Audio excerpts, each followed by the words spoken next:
नमस्कार दोस्तों, आपका एक बार फिर स्वागत है मेरे यूट्यूब चैनल फसाने अजायब में।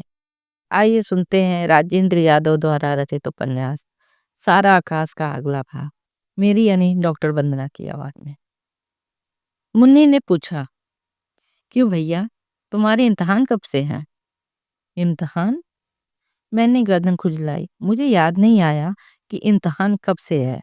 हालांकि इधर मैं इम्तिहान की तारीख और महत्व को रोज याद कर लेता था। मुन्नी ने जो कहा है उसका अर्थ क्या है, मेरी समझ में यह भी नहीं आया।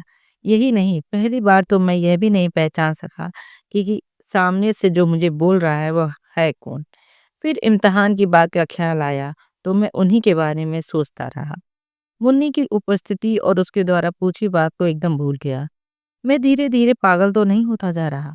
जैसे ही यह बात मन में उठी, मैंने जोर देकर कई बार दोहराया, नहीं नहीं नहीं, मैं कोई असंगत व्यवहार नहीं करता। मेरे सोचने में एक क्रमबद्धता है, रहन सहन का पूरा ख्याल रखता हूँ।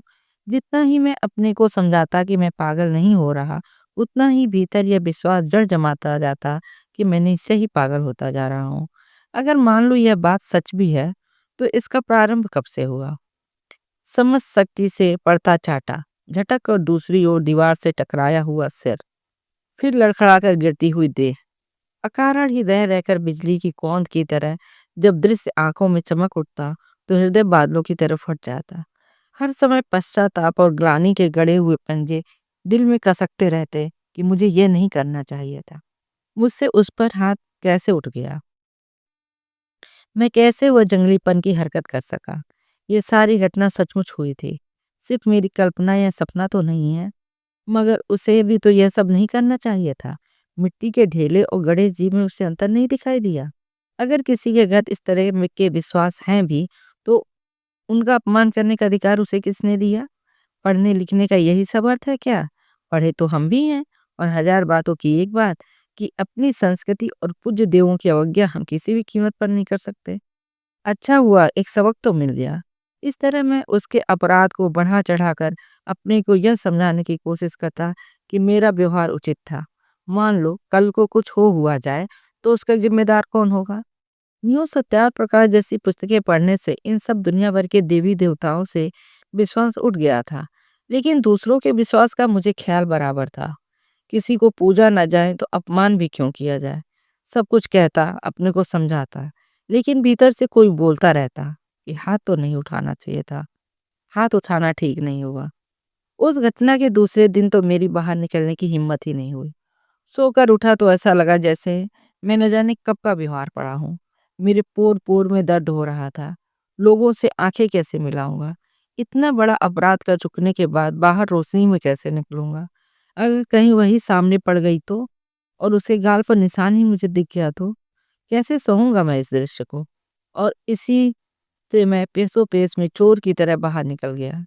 दिन भर यूं ही निर्लक्ष्य निरुद्देश्य भटकता रहा। पार्क के पेड़ के नीचे बैठे बैठे अपने आप से पूछा, ये दिन भर अपने आप में ही डूबे रहना, बात बेबात चिड़चिड़ाना, दूसरे को कष्ट पहुंचाकर आनंद लेना, व्यर्थ ही अपने पर नियंत्रण खोकर मारपीट कर बैठना, लड़ना और रोना, ये सब मुझे आखिर हो क्या रहा है? अपने को चाहे जैसा समझाता रहूं, लेकिन कोई मेरी इन बाहरी हरकतों को देखे तो क्या यही अंदाजा नहीं लगाएगा कि मैं पागल हो रहा हूँ? अच्छी शादी हुई, यह मुझसे क्या हो गया? बहुत दिनों बाद आज फिर मंदिर की तरफ जाकर अपनी जगह दिन भर बैठा रहा। उफ, मुझसे कितना जघन्य काम हो गया। हे भगवान, मैं क्या करूं? रहकर अपने ऊपर जुझलाहट आती कि ये क्या सिर दर्द मोल ले लिया मैंने।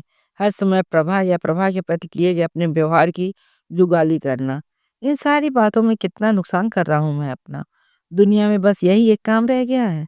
क्लास में गए तो गुमसुम बैठे रहे, फिर चुपचाप मुंह लटकाए चले आए। 24 घंटे केवल यही बातें, सोते जागते बस एक ही चर्चा। 8-10 महीने से खुलकर बातें करना, हंसना मुस्कुराना, सब भूल गया मैं तो। उस दिन मैंने संकल्प किया, जो हुआ सो हो गया। अब मैं घर बार सबको भूल कर सिर्फ अपने इम्तिहान की ही बात सोचूंगा और किसी भी तरफ ध्यान नहीं दूंगा। जो हो गया उसे लेकर अब दिन रात अपना दिमाग खराब करना गलत है। मुझे दुनिया में किसी से कोई मतलब नहीं, मेरा कोई सगा नहीं, किसी के प्रति मेरी कोई गलती नहीं, कोई जिम्मेदारी नहीं। सब अपने अपने भाग्य को लेकर आते हैं, अपना अपना रास्ता चुनते हैं। हे प्रभु, तुम साक्षी रहना, मेरी आज तक की गलतियों को माफ करना। अब मैं केवल अपने तक ही रहूंगा, केवल पढ़ूंगा। और उस दिन के बाद मैं सचमुच अपने भीतर एक अजीब परिवर्तन महसूस करने लगा। पहले घर और बाहर की जो बातें मुझे दिन रात परेशान करती थीं या जिनमें मेरी मानसिक शांति घंटों के लिए भंग हो जाया करती थी, उन बातों को मैं देखता और फिर अपने पढ़ने और अपने इम्तिहान की बात सोचने लगता। बस पढ़ाई का यह भूत था जिसे मैं बलपूर्वक अपने सामने रखता और दिन रात इससे ही लड़ता रहता। घर में रहने के बेकार दिमाग बटेगा, इसलिए अक्सर बाहर ही रहता। यहाँ तो कुछ न कुछ होता ही रहता है। चलते फिरते किसी दुकानदार के पास से लेकर अखबार देख लेता और दिन का अधिकांश भाग दिवाकर के साथ कटता। गप्पे लड़ाने का मौका कम ही आता। यह कभी कोई बात शुरू कर देता तो बातों का सिलसिला चल निकलता।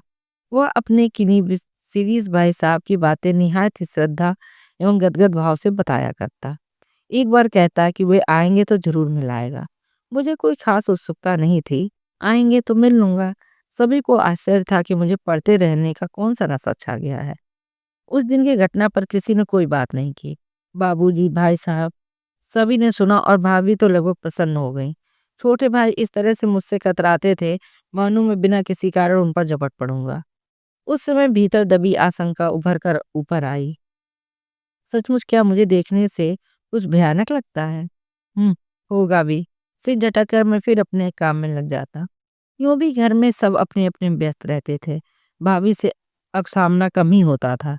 जब भी मैं घर आता वे कहीं एकांत में बैठी अपनी बच्ची में उलझी होती। कभी दूध पिला रही होती या कभी तेल लगाकर गर्म पानी से नहला रही होती। प्रसव के बाद से घर का काम तो उन्होंने बिल्कुल ही छोड़ दिया था। मुन्नी अपनी इच्छा की मालकिन थी, या तो भाभी की बच्ची को खिलाती रहती या गुमसुम पड़ी रहती।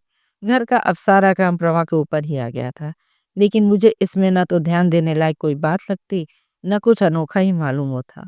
वह कब खाती है, कब आराम करती है, इस बात को सोचना मैं जाने कब भूल चुका था। कभी कभी उसका कोई पत्र आता तो हम लोगों में से कोई न कोई उसे जरूर खोल लेता। पढ़ने के बाद ही खत उसको दिया जाता।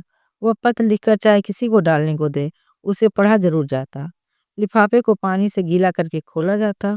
कहीं घर के बाहर में कोई उल्टी सीधी बात तो नहीं लिख के भेज रही है। वैसे शायद उसने पत्र लिखने बंद ही कर दिए थे। सुना एक दिन अम्मा कह रही थी, क्यों री बहू, तू चिट्ठी विट्ठी नहीं डालती? इनके पास तेरे बाप की चिट्ठी आई है, पूछा है कहीं तू बीमार तो नहीं है? क्या लिखूं अम्मा जी, आप देख ही रही हैं सब ठीक है। चटनी पीसना छोड़कर प्रभा बोली, अरे सो तो हम भी देख रहे हैं, पर फिर भी बिटिया कभी कभी डाल दिया करो 2 हरफ। माँ बाप का मन है, लिखा है 5-6 खत डाले हैं, तूने एक का भी जवाब नहीं दिया। जाने कितने दिनों बाद प्रभा ने माँ को नरम स्वर में सुना था। मैं राशन लाने के लिए थैला खाली कर रहा था। देखा कि उसकी आंखें छलछला आई। थोड़ी देर चुप रही, फिर कुछ घुटती सी धीरे से बोली, लिखूंगी अम्मा जी। मैं बिना किसी की ओर देखे वहां से चला आया। पता नहीं इस बारे में और क्या बात हुई, बार बार बात उभर कर मन में आई, लेकिन मैंने अपने को जोर शोर से पढ़ाई में लगा दिया। असल में मुझे ऐसा लगने लगा था कि मेरी संवेदनशीलता और महसूस करने की शक्ति धीरे धीरे या तो समाप्त होती या शून्य होती चली जा रही है। मुझे कोई भी चीज इस लायक नहीं लगती कि उस पर सोचा जाए। उदाहरण के लिए मेरा सारा काम अब वही करती थी, लेकिन मैं अधिक से अधिक तटस्थ था। रात को लोटा भरकर पानी रख जाती। कभी भाई साहब, बाबूजी या अम्मा की इच्छा से गुड़ की चाय बनती तो गिलास कटोरी में चाय चुपचाप मेरे पास आ जाती। बिना देखे कि कौन लाया है मैं उसे पी जाता। अधिकांशतः चौके में वही रहती थी, इसलिए पहले पहल खाने में बड़ी दिक्कत आई। रोटी इत्यादि के लिए मैं मुन्नी को पुकारता। अब धीरे धीरे वो खुद परोसने लगी। थाली अपनी ओर खींचकर मैं जल्दी से भगवान का भोग लगाता और खाना शुरू कर देता। ऊपर से और रोटियों की जरूरत होती तो मैं थाली उसकी तरफ खिसका देता। जो चीज़ कम दिखाई देती वही वो डाल देती। पहले ये ढंग बड़ा विचित्र लगा, मन ही मन हंसी भी आई, लेकिन अब इसमें कोई नयापन नहीं लगता। अब तो झिझक भी नहीं होती। ऐसा लगता था कि ये काम ज़िंदगी भर चलाया जा सकता है। जैसे मशीन से काम लिया, नल से पानी लिया और चल दिए। ठीक उसी तरह अपना काम पूरा करते ही मैं अपने में डूब जाता। सच पूछा जाए तो बोलने के सिवा सारे काम ही हो रहे थे। मैंने ये अनुभव करना एकदम भुला दिया था कि प्रभा भी कोई चलता-फिरता संवेदनशील प्राणी है और उसका मुझसे कोई संबंध भी है। अब तो मैं हर बात को इस तरह देखने लगा था जैसे वह बात मुझसे दूर और अलग की हो। इस प्रकार मैं सब कुछ भूलता जा रहा था और ये भूलने का क्रम कुछ ऐसे तेजी से चला कि मुझे खुद डर लगने लगा कि कहीं ये पागल होने की भूमिका तो नहीं है। हर गुजरा हुआ दिन मुझे सपने जैसा धुंधला और असत्य लगता और हर आने वाली बात के प्रति एक अनुत्सुकता छाई रहती। साथ ही यह भी महसूस होता कि मैं सिर्फ संसार और उसके आसपास को ही नहीं, अपने आप को भी भूले चला जा रहा हूँ। नहाने खाने का ध्यान नहीं रहता। मौके बेमौके सनक उठती तो सब कुछ छोड़ छाड़ कर गीता पढ़ने बैठ जाता। अपने कपड़ों और चीज़ों को याद नहीं रहती। पढ़ते पढ़ते किताब कहीं भी रखकर भूल जाता और फिर घंटों उसे खोजता रहता।